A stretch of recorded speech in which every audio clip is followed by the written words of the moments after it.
when Murphy traditionally has not made great decisions. But you think? He's been put in hard places. I don't know. I stand by them. All right. Yeah. Well, he did help out, or when his friend got caught up with the sea creatures, he had a moment of compassion, which was not something we've seen a lot from him. Can you talk about whether we'll see more of that or where he is when we come back? Yeah, I think that's all just part of the process of kind of his character just moving along and kind of changing from what he was in season 1. And there's been a lot of talk that I've kind of seen out there. I mean, I pay attention on social media and things of people saying he's changed and all that. And I guess he has a little bit, but I think that was always in him. It just wasn't really shown much. He had that compassion, and that was Jedediah's character, which was Craig, who died.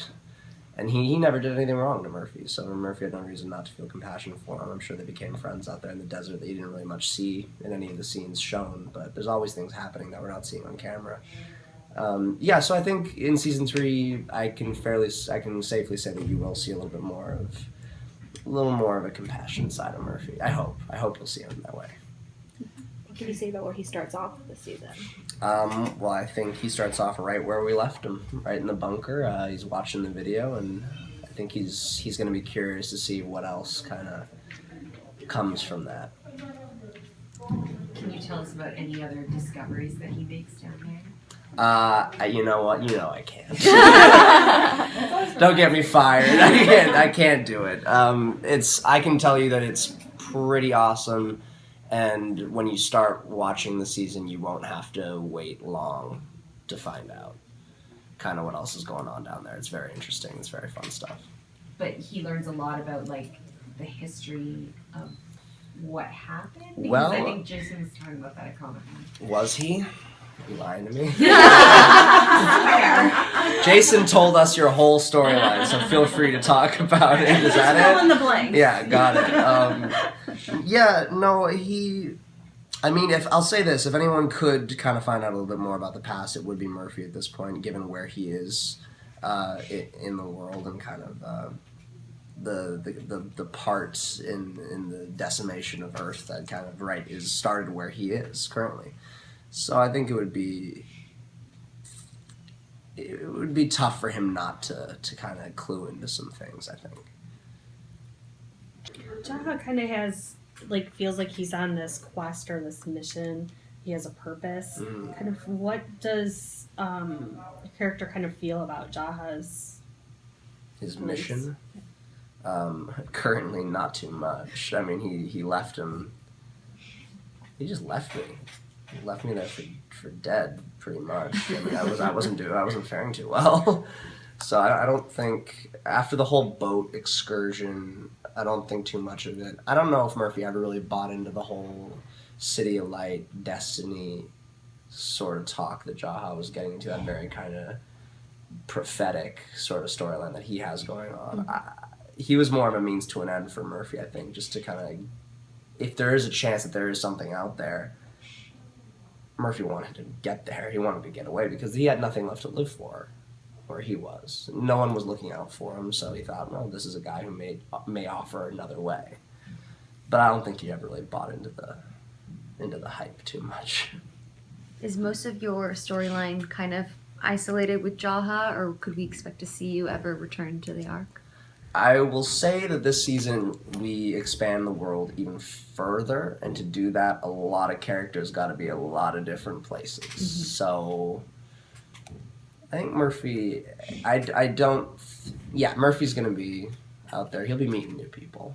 But not to say he won't maybe run into some familiar faces. It's not so much the new characters we meet. We're going further into the situations that we've kind of teased with, like, kind of the capital of the Grounders and stuff, and going a little further into Grounder politics, which has actually been my favorite part of the season. Not even for really myself. That's kind of a different world than what Murphy's in. But just reading those parts of the scripts of kind of the Grounder politics is very fascinating stuff, and kind of they created a very cool world for that. So it's not really new characters so much as it is understanding the characters that we've brought in from different kind of parts of the world that now we will kind of find out more about. Can you tease a little bit about Murphy's finding out about Allie? Allie, yeah, the AI. Eric script, yeah, the AI. Yeah, well, I think he knows sort of. He hasn't met her yet, so he. Let me think about that. All he knows so far where we left him is that he kind of understands very minimally sort of what happens. He gets it, he just from what the guy's been saying. I don't know if he knows that it's kind of an AI situation or what he knows, because we had to be clued into that as an audience through Jaha. I'll say that Murphy is a lot more kind of astute than people give him credit for, and he's a lot smarter than people realize. So if he gets a couple more pieces of information, I think he'll be one of the few people to actually know almost the whole story, if the pieces fall properly, obviously. I mean, if he's surviving day to day or trying to figure out a way to survive day to day, I mean, how is that? Is he being devious? Is he being crafty? Is he being He's manipulative? being whatever he needs to be. He's very crafty. He'll do what it takes. I think you'll see this season Murphy will start to maybe put the well-being of others not on the same level as himself, but bring it up a little bit, because he couldn't care what happened to other people before. But now, I think he's getting lonely. Honestly, I think he's been lonely, and he's seeing that even with the tease of the friendship that he had with Jaha, that's kind of gone now. It was nice to have someone to talk to and nice to be with someone. So I think you'll see Murphy kind of open up avenues to other people and take them in and kind of look to protect people.